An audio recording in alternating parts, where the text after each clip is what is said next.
Fala galera, aqui é o Gabriel e hoje é dia de Universo Absolute aqui no canal. Saiu essa nova HQ do Universo Absolute que é para ser a HQ mais importante até agora desse universo. Eu estou falando da HQ Absolute Evil, ou Mal Absoluto. Nessa história, vários vilões do universo se reúnem para lidar com o problema dos meta-humanos surgindo ao redor do planeta. O roteiro é de Al Ewing e as ilustrações pela dupla Giuseppe Camuncoli e Stefano Nessi. Eu já adianto aqui que essa HQ é excelente e o final, galera, vai deixar vocês com um hype muito grande. E só antes da gente começar, eu queria pedir aqui o bate-like e o bate-comentário de vocês, porque fazer esse tipo de vídeo no dia seguinte que a HQ sai dá muito trabalho. Isso daqui ajuda demais aqui o canal. Muito obrigado para todo mundo que faz isso. Beleza, agora sim, bora começar.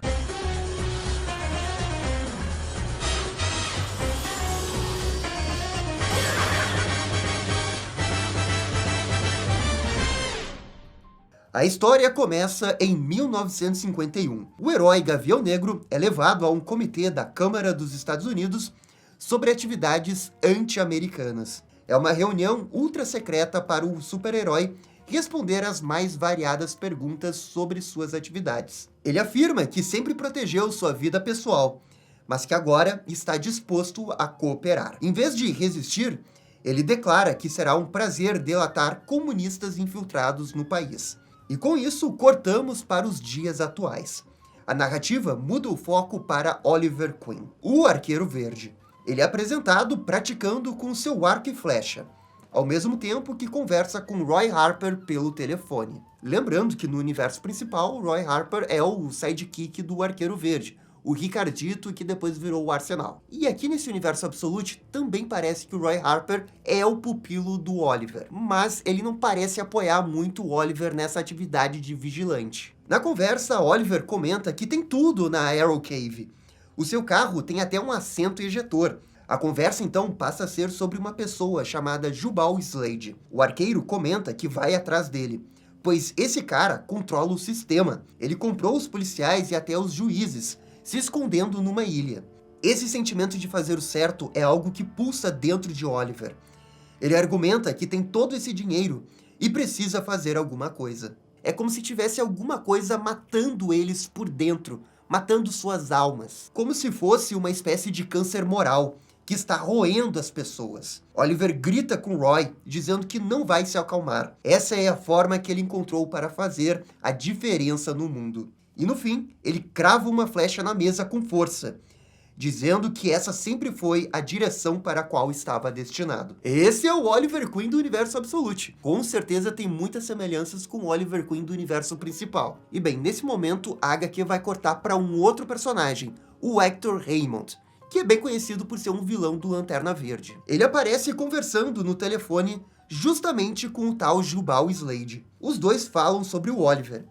Hector debocha do bilionário, dizendo que depois que ele quarentou, começou a ter ideias revolucionárias. Ele pergunta qual que será o próximo passo do Oliver, convencido de que nada de concreto poderá surgir dali. Ao mesmo tempo, o vilão caminha por um saguão luxuoso. Ele continua falando sobre o Queen, e como o arqueiro não busca resultados, apenas um senso de justiça. E segundo a sua lógica perversa, nada seria mais justo para alguém como Oliver do que perder.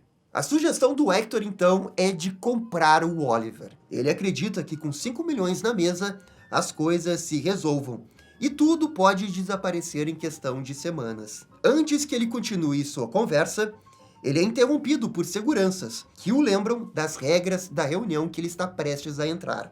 Detectaram aparelhos eletrônicos com ele, e isso é proibido. Irritado, Hector encerra a ligação de forma seca. O vilão entrega o seu celular em nome da segurança nacional dessa reunião. E assim que ele entra na sala, Hector é recepcionado por Veronica Cale, a conselheira da Segurança Nacional, e diz que ela é a chefe. Lembrando que a Veronica Cale tinha aparecido na saga da Mulher Maravilha Absolute. Outras 3 pessoas já estão sentadas na mesa.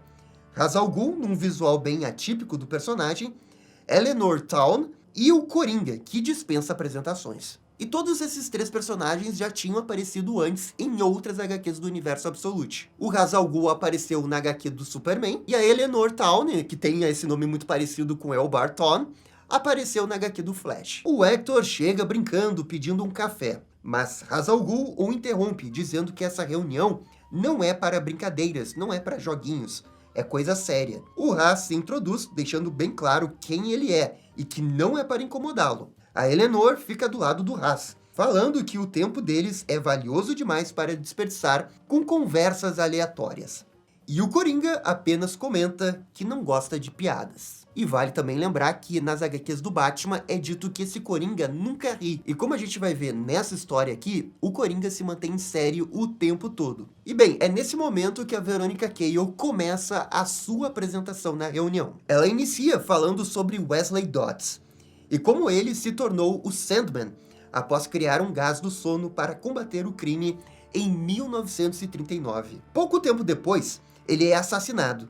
E um ano depois, o exército dos Estados Unidos adquire um novo gás letal. Verônica deixa nas entrelinhas que foi o próprio governo quem matou Wesley Dodds para ficar com sua arma. Inclusive, ela comenta que a arma do gás do sono do Sandman foi utilizada na Segunda Guerra Mundial e foi determinante para os Estados Unidos vencerem. Ela continua depois falando do Pantera, em 1942. Nessa realidade, Ted Grant também é um combatente do crime, mas resolve abandonar sua vocação por um alto suborno de magnatas, que queriam continuar suas atividades criminosas no bairro do Ted Grant. E com esse dinheiro, ele abre o seu próprio ginásio, treina campeões e morre pacificamente aos 81 anos. E eu acho que nesse momento já dá pra perceber um certo padrão no que a Veronica Cale tá falando, né? A vilã depois completa que foi numa dessas fábricas dos magnatas onde várias pessoas morreram para concluir o gás do sono que venceu a guerra.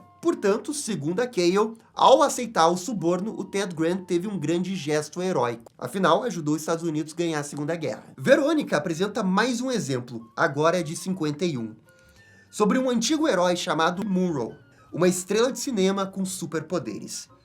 Munro tentou usar sua força para lutar pela verdade e justiça, mas se envolveu em reuniões de teor socialista, e quando convocado pelo governo a entregar os nomes, ele se recusou em ajudar. E dá pra ver que essa reunião aconteceu no mesmo lugar que aquela do Gavião Negro no início da HQ. Ou seja, pelo jeito era muito comum os heróis serem interrogados pelo governo. Só que ao contrário do Gavião, Munro não aceita cooperar, e inclusive chama o presidente MacArthur de demagogo, e a Verônica comenta que esse foi o seu fim.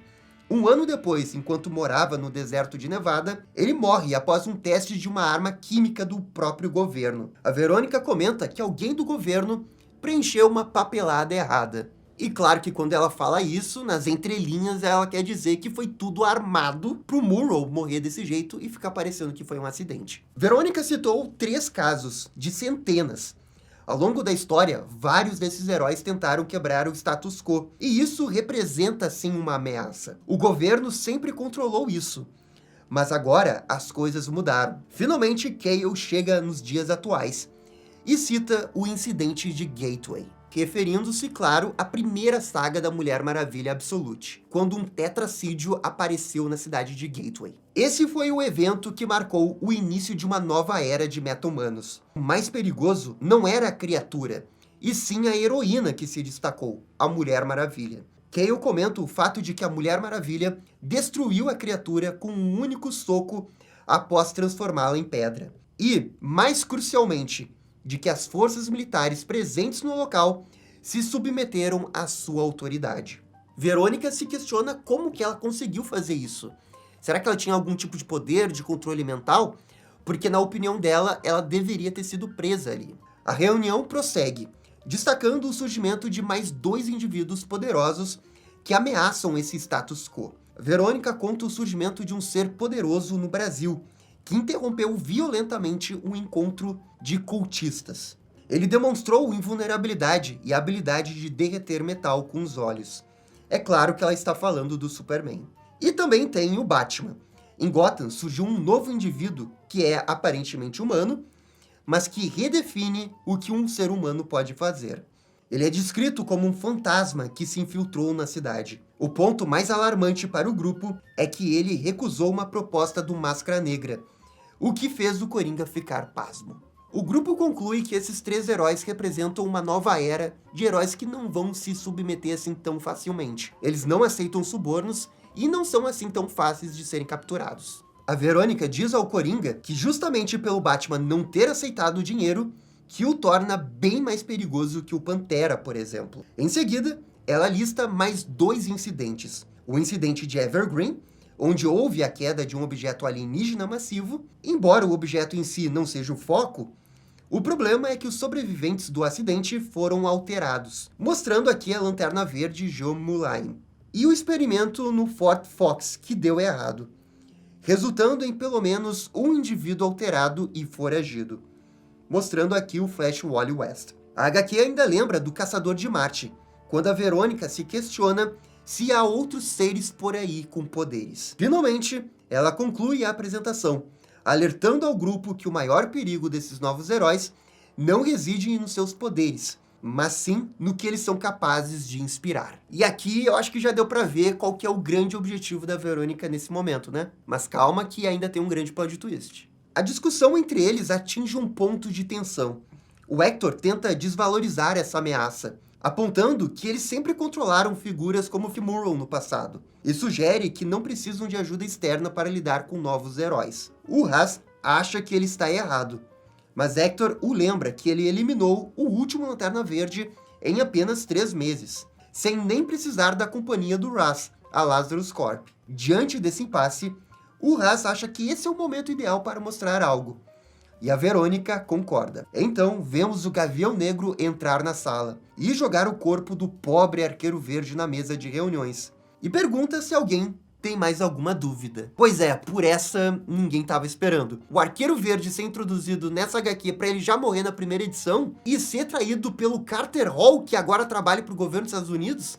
Caraca, eu fiquei muito chocado com toda essa sequência aqui. E também destaque para esse visual do presente do Gavião Negro. Ficou maravilhoso. O Ra's diz que é assim que se resolvem as coisas. Não em meses, mas no mesmo dia. Todos ficam chocados com essa revelação.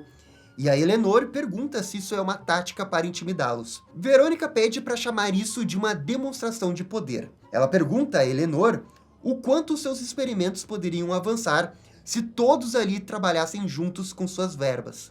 Contudo, Eleanor ainda acha arriscado ficar devendo a outras pessoas tão poderosas quanto ela. Nesse momento, o Coringa pede a palavra. O vilão fala que o que vai revelar é segredo patenteado. Só que sem ele saber, a conversa estava sendo monitorada pelo Brainiac absoluto. E o Coringa vai meter aqui um papo sobre a física desse universo absoluto. Em sua pesquisa nos seus laboratórios, eles descobriram a partícula ômega, uma análoga ao bóson de Higgs, que não apenas rege a mecânica quântica, mas impõe uma dimensão moral à realidade. Ela vai muito além do que todos esperavam. Eleanor fica descrente que uma partícula poderia entender o que é bom e o que é ruim, mas o Ra's acredita nisso, porque, bem, esse Coringa nunca faz piadas.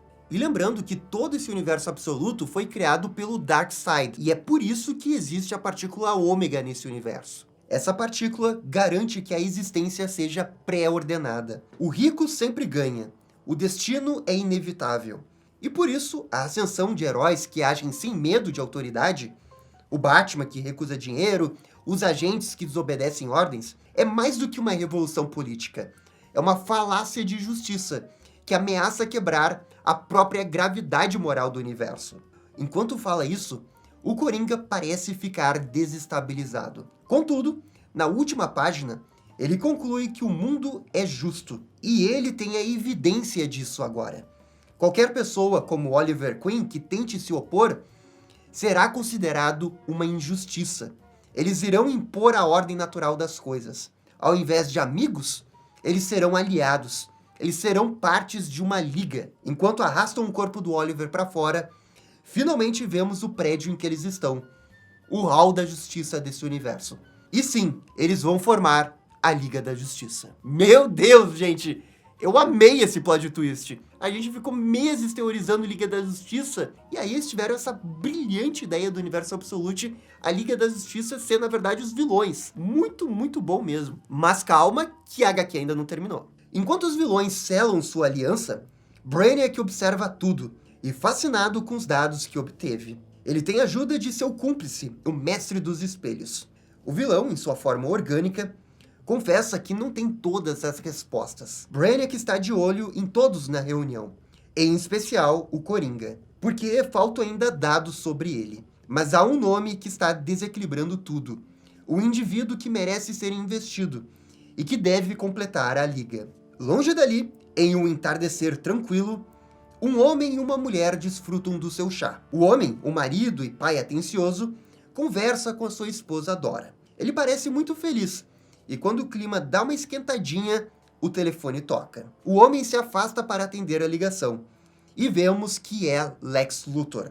E nesse universo, ele é cabeludo e tem barba.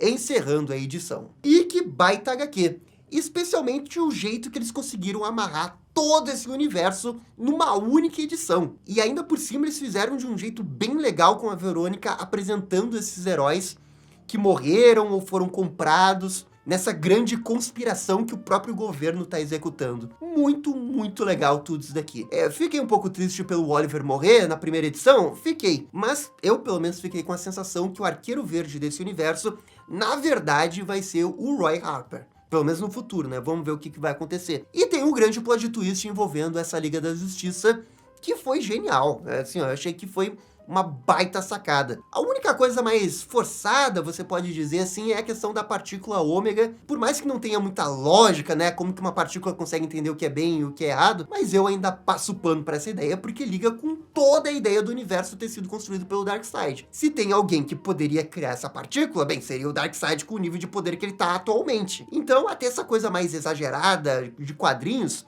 foi muito bem implementada dentro da história. Mas enfim, essa aqui também é só minha opinião, galera. Por favor, agora é a vez de vocês comentarem aqui embaixo. E no mais, eu fico por aqui. Muito obrigado por assistir o vídeo até o final. E vocês estão ligados? Dá-lhe DC. E dá-lhe Universo Absolute, hein? Mandou bem demais. E esse foi o vídeo da HQ Absolute Evil. E aí, gostaram? Não gostaram? Deixem suas opiniões nos comentários. E se curtiram o vídeo, deixe aquele joinha e inscreva-se no canal para ficar sabendo absolutamente tudo sobre Batman. Obrigado, gente, e até a próxima. Tchau, tchau.